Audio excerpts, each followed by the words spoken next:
दिल्ली सरकार के बजटीय प्रावधानों में करीबन 35% हिस्सा बिजली पानी, महिलाओं की मुफ्त बस यात्रा समेत बाकी योजनाओं की सब्सिडी पर खर्च हो रहा है। ये खुलासा दिल्ली सरकार के इकोनॉमिक्स एंड स्टैटिस्टिक निदेशालय की ओर से बजट को लेकर तैयार की गई रिपोर्ट में किया गया है। रिपोर्ट 3 फाइनेंशियल ईयर 2023-24 से लेकर 2025-26 के बजटीय खर्च के आकलन के आधार पर तय की गई है।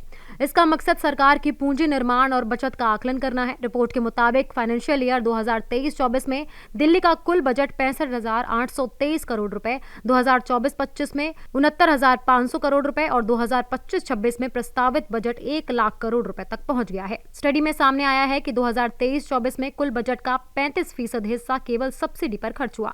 सब्सिडी में बजट का बड़ा हिस्सा सार्वजनिक परिवहन बसों के घाटे की भरपाई, डीटीसी के परिचालन घाटे, महिला यात्रियों के लिए सब्सिडी, ई वाहनों पर सब्सिडी, बिजली और पानी के अलावा scholarship, welfare scheme, EWS, grant for school समेत बाकी योजनाओं पर यह पैसा खर्च हुआ है। इसके अलावा बजट का दूसरा सबसे बड़ा हिस्सा लगभग 23% अधिकारियों के वेतन और भत्तों पर खर्च होता है। इंफ्रास्ट्रक्चर पर महज 9% हिस्सा खर्च किया जा रहा है।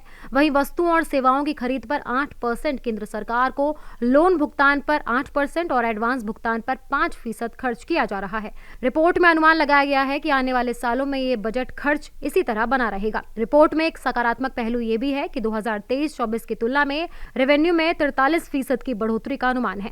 रेवेन्यू 2023-24 में 56,797 करोड़ रुपए से बढ़कर 25-26 में 81,545 करोड़ रुपए होने का अनुमान लगाया गया है। हालांकि 2024-25 से लेकर 2025-26 के बीच रेवेन्यू प्राप्तियों में 29% की वृद्धि का अनुमान लगाया गया है। रिपोर्ट के मुताबिक सरकार का कुल खर्च 2023-24 में 65,000 करोड़ रहा, जबकि 2024-25 और 25-26 के लिए 69,500 और 1 लाख करोड़ रुपए होने का अनुमान लगाया जा रहा है। Subscribe now and press the bell icon. Never miss an update.